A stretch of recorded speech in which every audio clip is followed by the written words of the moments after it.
This video is going to examine what is meant by the domain and range of a function. You can think of a function as a sort of machine with a big F labelled on the outside, and into that machine we throw numbers. The numbers that we throw in we usually call x, and the numbers that come out the bottom are usually operated on by the function, and so we call them f of x.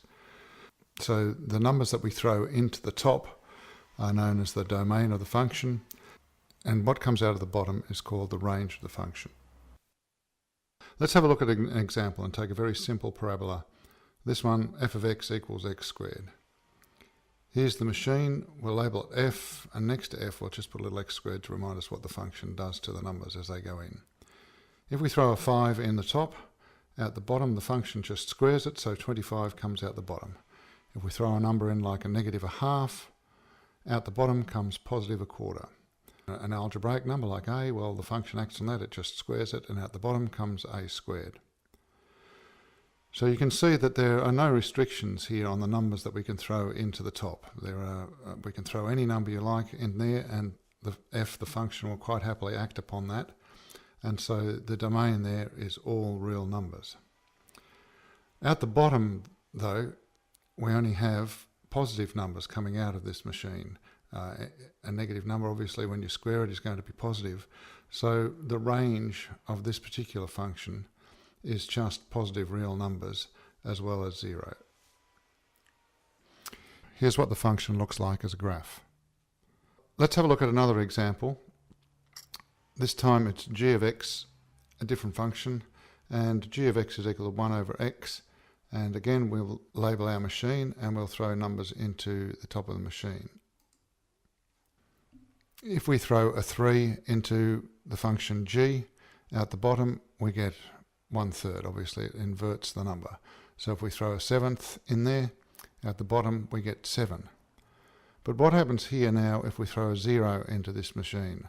1 over 0 is obviously undefined, so g is just incapable of operating on 0.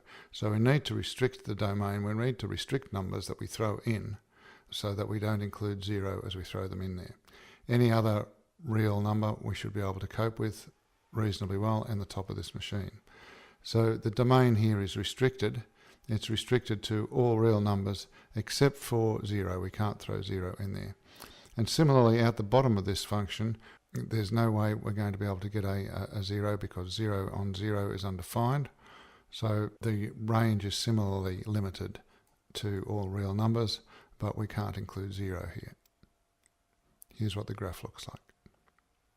A third example, h of x equals square root x. Once again, we can throw numbers into the top of our function. Throw a 4 in there, out the bottom comes the square root of 4, or 2. Notice that this is the positive square root that we're taking. If we throw 7 in there, we get square root 7, which is not a rational number, but it's a real one.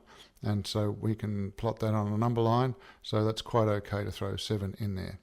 If we throw in a negative number though, like negative 3, our function doesn't know how to cope with that. We can't find the square root of a negative number over the field of reals.